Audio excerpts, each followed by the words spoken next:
Hello friend, good morning. स्वागत आहे तुमचं माझ्या या न्यू ब्लॉगमध्ये. तर कशा आहात? आय होप तुम्ही मस्त आणि मजेत असताल. तर आज आहे रामनवमी. रामनवमीच्या तुम्हा सर्वांना खूप खूप शुभेच्छा.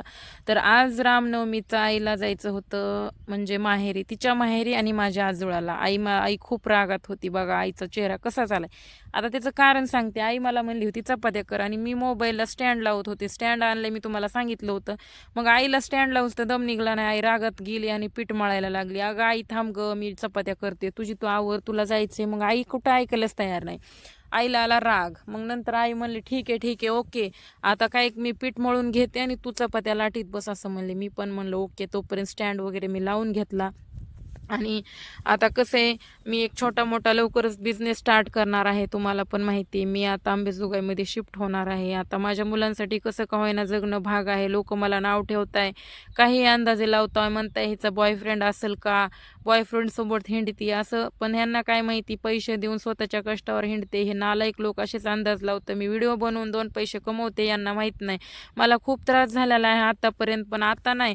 आता मी व्हिडिओ बनवायले चांगले, म्हणजे फेसबुकवर मला बऱ्यापैकी पेमेंट येतं. तुमच्या माहितीच तो सांगते, मी माझं घर चालवून 2 पैसे सेव्हिंग करू शकते. जे जॉब करून माझ्याच्यानं झालं नाही तर आत्ता मी करू शकते, एवढं गॅरंटेड सांगते. पण लोकांचा गैरसमज व्हायला. आता मी बाळूमामाला गेले, माझ्या मामाच्या मुलाची गाडी होती, चुलत मामाच्या. तर मग आम्ही गाडीत गेलो, त्यांच्यासोबत व्हिडिओ वगैरे काढले. तर लोकांनी खूप खूप गैरसमज करून घेतले. पण करू जा बाबा, आपल्याला माहिती आहे आपण कसे आहेत, त्यामुळं लोक काय म्हणतील मी कोणाकडे लक्ष देत नाही. तर चला, आईचं पीठ मळून झालेलं आहे. आणि बघा, मी तर आंघोळ सध्या केलेली नव्हती, उशिरा उठले होते. कसा अवतार झालाय माझा, एकदम पारदाडासारखा. तर बघा, इकडं पीठ बीठ मळून घेतलेलं आहे आईनं. आता मी बसले चपात्या लाटायला. खूप दिवसांनी तुम्ही म्हणत असताना पुष्पा स्वयंपाकाला बसली. आंघोळ झाली नव्हती, पण आई म्हणली आमच्या वडिलाला भूक लागन, आता येतील, 9 वाजले होते, हिला जायची गडबड होती. मला म्हणली पटपट उंडे करून घ्या आधी. मग मी उंडे करायला लागले. तर उंडे मला चौदुमती उंडा करून चपाती लाटायची होती. आई म्हणली असा उंडा का करते? मी म्हणलं आई डायरेक्ट मला चपाती लाटायची उंडा करून तेल घालून. आई म्हणली तसा उंडा करून, जे जुन्या काळात ते असं गोल गोल करून मध्ये पीठ घालून, तेल पीठ घालून असं दुमतायचा, तसा उंडा कर म्हणत होती. मग मी 2-3च उंडे केले आणि बंद केलं. म्हणलं आता आई म्हणायली तसंच करावं. 2-3च उंडे करून म्हणलं चला आता गॅस पेटव. मग मी घेतला गॅस पेटवायला. बघू शकता इकडं किती राडा वगैरे झालाय. आता तुम्ही म्हणता तुमचं घर असलं कसलं आहे, पण आमचं घर असंच आहे. कारण आमच्याकडं पैसे नाही, पैसे आल्यावर नक्कीच बांधन. मी फुल नाही, फुलाची पाकळी माझ्या आईला मदत करते पैशामध्ये. आत्तापर्यंत केले नाही, जी आहे सत्य आहे ती सांगते, पण आत्ता मदत करते ह्या सोशल मीडियाच्या माध्यमातून. ही व्हिडिओ बनवते म्हणून तरी माझे मान्य आहे, मला यूट्यूबवर जास्त पैसा नाही, पण फेसबुकवर पैसे कमवते मी. असं नाही की नाही, तुमच्या माहितीसाठी. कारण लोकांना वाटायला हिचं घर कसं चालायलं, ही कुठंच कामाला धंद्याला जाई नाही. उगच लोकांचं हांजी हांजी करून घेण्यापेक्षा एकट्या बाईला लोक छळतात, त्रास देतात. बाहेर गेलं की लय अवघड होतंय बाबा. मी लय मोठ्या अनुभवातून आले. या माझ्या जे 3 वर्ष म्हणजे जुटलेले लोक आहेत या यूट्यूबवरती, त्यांना सध्या माहिती माझी सगळी स्टोरी, त्यामुळे सांगायची काही गरज नाही. तर बघा, आता मी चपात्या चालू केल्या. आई किरकिर करत होती, म्हणत होती आवर, किती दमानी करतेस. आता मी स्वयंपाकच करीत नाही, आईच रोज माझा स्वयंपाक करते. त्याच्यामुळे स्वयंपाक लय भारी करते मी, त्यात काही वाद नाही, पण दमानी करते एवढं मी तुम्हाला सांगू शकते. कारण स्वयंपाक करायची मला एवढी काही सवय नाही बघा. आई म्हणते कवा शिकची, जावं येईन की तुला, युवा येईन की तुला. मला तर लय हसू येते तिचं. पण म्हणलं आई आवर बरं तुझी तुझा. मग आई तर जायचंय म्हणून लय खुश होती. असो, चपात्याला सुरुवात केली. मग आईला म्हणलं भाजी काय करू. आई म्हणली कर तुला काय करायचं तिथं पुढं सांगते. तर असं अशा पद्धतीनं मी देवाला वगैरे जाऊन आले, देव करून आले. तर लोकांना खूप माझ्याबद्दल प्रश्न पडलेले असतात. ही काय करते, कशी वागती, हिचा कोणी बॉयफ्रेंड असेल का, ही लग्न करणार आहे का, असे हजारो प्रश्न आहेत. पण त्यांना काय करायचे, मी माझं आयुष्य माझ्या परीनं जगायले. मी माझ्या मुलांसाठी कसं ना कसं जगणं मला भाग आहे. हे 4 लोक मला आणून देणार नाहीत, किंवा त्यांच्या म्हणण्यानुसार माझं आयुष्य पुढं ढकलणार नाही. जे बी माझ्या नशिबाला आले त्या गोष्टी मला ॲक्सेप्ट करून चालावं लागेल. आणि जरी मी लग्नच केलं बाय चान्स, मी तर अजून तसं काही विचार केला नाही, लग्न केलं असा काही निर्णय घेतला तरी काय कुणाच्या बापाचं जाणार आहे. मला कुणी चांगलं सांभाळत असेल तर ह्यांना काय घेणं देणं आहे. मी म्हणते माझे एक मी विचार व्यक्त करते आहे, कारण लोकांची जी भावना आहे, दृष्टिकोन माझ्याकडं बघण्याचा, त्याच्यावरनं. आणि तुम्हाला सांगते, जेव्हा एखाद्या बाईला नवऱ्यानं सोडून दिलेलं आहे, तिला समाज चांगल्या हो का, तुम्हाला सांगायची गरज नाही, पण मला जो अनुभव आलाय त्याच्यातून सांगते. कारण मी काय लय अंतर्यामी नाही किंवा तुमच्यापेक्षा हुशार आहे असंही मला म्हणायचं नाही, पण हा जो समाज आहे एकट्या बाईला वाईट नजरेनंच बघतो. त्यांचा बघण्याचा दृष्टिकोन चुकीचा राहते. ते मला तर खूप लोकांनी त्रास दिलाय. तुम्हाला माहित नाही का, त्या करलीफ हॉटेलमध्ये मला एका बाईनं माझ्यावर डाऊट घेतला आणि मला कामावून काढायची धमकी वगैरे त्रास दिला. किती काय काय घडलं. आताशी कुठं सुकानं खायलंय मी व्हिडिओ. ठीक आहे, माझं यूट्यूबकडे लक्ष नाही, पण देणारच आहे हळूहळू. थोड्या अडचणीत आहे, कंटेंट नाही माझ्याकडे चांगला, त्यामुळे मुळात मला व्हिडिओ बनवू वाटणं झालेत. तर आता मी लवकरच बिझनेस स्टार्ट करणार आहे. तुम्ही सध्या मला खूप शुभेच्छा द्या बिझनेससाठी, आणि तुम्ही सध्या माझ्याकडून ऑर्डर घ्या, सपोर्ट करा. चांगली गोष्ट आहे माझ्या मुलांसाठी. आणि जर का मी लग्नच करायचं ठरवलं तर मी सांगून करण, गपचूप करायची काही गरज नाही. कारण गपचूप करून काय होत असते, काय कुणाला भिण्याची काही गरज नाही. आपल्या आयुष्याचा निर्णय आपण घ्यायचा असते. आणि तसंही माझा कोर्टातून डिवोर्स झाला नाही, आणि डिवोर्स मी लवकरच घेणार आहे. कारण डिवोर्स घेणं माझ्यासाठी गरजेचं आहे. त्या माणसाने लग्न केलंय, त्याचा माझा काही संबंध राहिलेला नाही, त्याच्यामुळं मला डिवोर्स घेणं हे घेणंच आहे. मग मी काय कुणाची राय घेऊ शकत नाही अगर काय नाही. आता मला गावातले, शेजारचे, पाजारचे, जास्तीत तर गावातल्या लोकांना माझं लई कोडं पडलेलं असते. माझे व्हिडिओ बघतेत आणि मलाच नाव ठेवतात, माझी चर्चा करतात, व्हिडिओ बघून माझी चर्चा करतात. पण करू देत, त्यांच्या पण पाठीपुटी आहेत. जरी ती ठीक आहे, मला काही म्हणत असतील, हिच्यासारख्या आमच्या काही मुली व्हिडिओ बनवितात का, हिच्यासारखं काय एकटं राहतात का, हिच्यासारखं काय नवऱ्यानं सोडून दिलं, त्यांना अनेक काही बोलता येते. पण वेळ प्रत्येकाची येत असते, त्यामुळे कुणाच्या आयुष्याचा किंवा कुणाच्या वेळेचा मजाक उडवणं किंवा नावं ठेवणं किंवा चर्चा करणं हे एक निंदा आहे. तर कुणाची निंदा नाही करावी, मला तर हे वाटतंय. तुम्हाला काय वाटतंय? तुम्ही तुमचं मत नक्कीच व्यक्त करा कमेंटमध्ये, आणि मला सांगा. लोक असे काही बी अंदाज लावतात एका एकट्या बाईबद्दल, पण ज्या वेळेस तिच्यावर वाईट वेळ असते, तिचे 2 लेकरं आहे, तिचा शिक्षणाचा खर्च आहे, तेव्हा कोणी म्हणणार आहे का बाबा आम्ही तुला 2 रुपये देणार आहेत, किंवा तुझं घर चालू आहे पैसे धर 10 रुपये, किंवा माझं दुखायला मी ॲडमिट झाले, कोणी म्हणणार आहे का? नाही म्हणू शकत. कशाला म्हणतील, त्यांना काही घेण देणं असते. आणि आपलं थोडं चांगलं चाललं की बराबर नावं ठेवतात, बराबर. अशी दुनिया आहे, हीच दुनियाची रीत आहे. एक चपाती लाटाय बघा इतक्या वेळ लागलेलं मला, काय सांगणार तुम्हाला. एवढ्या दमाने चपात्या करायला लागली होती मी, आणि माझं लक्ष त्या चपातीकडेच होतं. मी स्टँडला मोबाईल लावून दिला आणि माझ्या चपात्या करीत राहिले. कारण आईला वेळ नसायचा, त्यामुळे मी स्टँड घेऊन आले आणि माझं आता काम व्यवस्थित करते बाबा मी. तर पटापट चॅनेलला सबस्क्राईब करून ठेवा, कुठेही पळून जाऊ नका. कारण म्हणताना पुष्पा काही चॅनेल बंद करत आहे का, असं काही नाही. फक्त थोडा वेळ लागते. एकदा माझा बिझनेस स्टार्ट झाल्यानंतर मला कंटेंट बी देता येईल चांगला, आणि मस्त छान 1 BHK रूम सध्या घेत आहे मी. तिथं त्या रूममध्ये चांगलं डेकोरेशन सगळे काही गोष्टी करून मी रील्स वगैरे छान छान शूट करणार आहे. तर तुमचा सपोर्ट कायम असावा ही माझी अपेक्षा आहे. जे माझे शुभचिंतक आहे त्यांच्यासाठीच बोलते मी. आणि ज्यांना कोणाला नाही करायचं, जे वाईट आहेत, माझ्याबद्दल वाईट विचार करतात, त्यांनी नाही केला तरी हरकत नाही. कारण जे एखाद्या स्त्रीचं वाईट असेल तर ते लोक हसतात, जेव्हा तिचं चांगलं झालं तेव्हा ह्यांचे दातड पडतं. तशी मी एकटी आहे, मला पण हसणारे सगळेच आहेत मला माहिती, पण हसू जा. तर बघा माझी तब्येत किती जाड झाली. मी पहिल्यासारखी खराब दिसते का? पहिलं किती खराब दिसत होते, आता केवढी जाड दिसायला बघू शकताय. मला म्हणजे असं बसता येईना झालं, एवढी जाड झाली मी. बरोबर आहे की नाही कमेंट करून सांगा. आता तुम्ही हसताना मला, कारण काही लोकांना माझी तब्येत जाड दिसत नाही, पण मी जाड झालेली, एवढं लक्षात ठेवा. तर आईचं आमच्या काम आवरलं.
तर फ्रेंड्स इकडं बघू शकताय चपात्या वगैरे सगळ्या ओके उरकून झालेल्या आहेत बघा. पूर्ण स्वयंपाक उरकलेला आहे. मला करायची होती भाजी आणि भाजीला माळवं होतं घरामध्ये. चवळीच्या शेंगा होत्या, वांगी होते, मिरच्या होत्या आणि प्लस बटाटे सध्या होते. पण मला काहीच खावटाना झालं. तर मला खावटायली होती खिचडी. पण खिचडी करायला वेळ नव्हता पुरेसा, कारण अनुष्काची तब्येत खराब होती आणि मला आज जाऊ का नको हा प्रश्न पडला होता. रामनवमी असल्यामुळे सरकारी दवाखान्याची ओपीडी बंद होती. बंद असल्यामुळं प्रश्न पडला.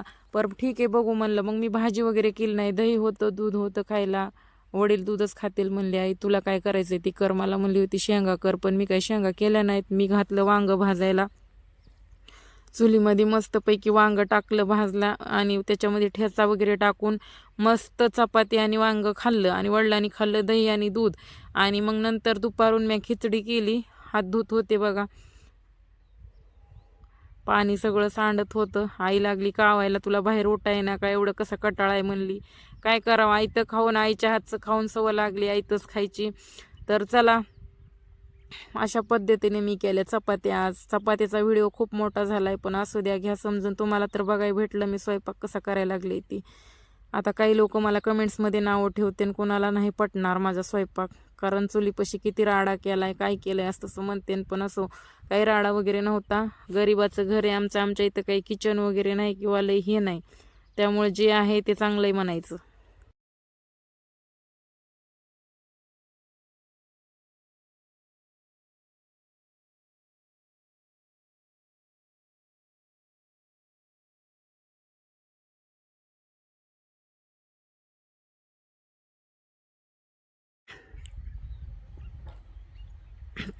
तर बघा इकडं आता नंतर मी बाहेर आले. आईकडून वांग घेतलं. हा वांग्याचाच विषय परत बोलते मी आता. आणि आमच्या आईची बघा इकडं कशी काय गडबड चालली. लिंबू वगैरे तोडून घेतलं आणि हे आपलं वांग भाजतंय चुलीमध्ये बघा मस्तपैकी. कोणाकोणाला आवडलं वांग. तोंडाला पाणी सुटलं का, हिरवं टप्पूच्या टप्पू वांग होतं मस्त. आणि आई आई म्हणती बंड्याला भाकर टाकायची नाही, म्हणून बंड्याला भाकर टाकून चालली. लई खुश होती. कसं आहे, कुठली बी म्हणजे स्त्री, आता हे तर माझी आईच आहे, पण तिच्या चेहऱ्यावर आनंद किती आहे. ती माहेरी चालली खूप दिवसांनी. इकडं बंड्या नुसता सुकून मुकून गेलेला आहे. बसून बसून आंघोळ नाही काय नाही, पारुसाच होता. मग आई धुलेले कपडे वगैरे सगळं नियोजन लावून चालली होती. आई खूप कष्ट करते माझी. बंड्याला भाकर टाकली. मी म्हणलं ये बाबा भाकर टाक. इकडं भाकर टाकली तिकडं कुठं पळायला. पण बंड्या कुठं ऐकत होता. वाकडं वाकडं तोंड करत पळत होता. तर मला बंड्याची खूप माया येते, कारण मी मुक्या जनावराला खूप जीव लावते. तर बघू शकताय आमचं दोघीचं बी रेडी झालं. मला म्हणले आंघोळ वगैरे कर, सगळं स्वच्छ कर, भांडे वगैरे धू, जनावरं बघ. आणि लागली चालायला. मला म्हणली माझं चप्पल घालू का. मी म्हणलं बाबा घाल. तर पुन्हा हो म्हणली आणि तिचं चप्पल घालून निघाली. मग म्हणलं बाई आज येणारेच का नाही. मला म्हणली जमलं तर येते, म्हणजे आजचे दिवस राहवटत होतं. बाय बाय करायली, काम कर, आंघोळी कर असं म्हणत चालली होती मी. ओके, आवडला असेल तर लाईक करा.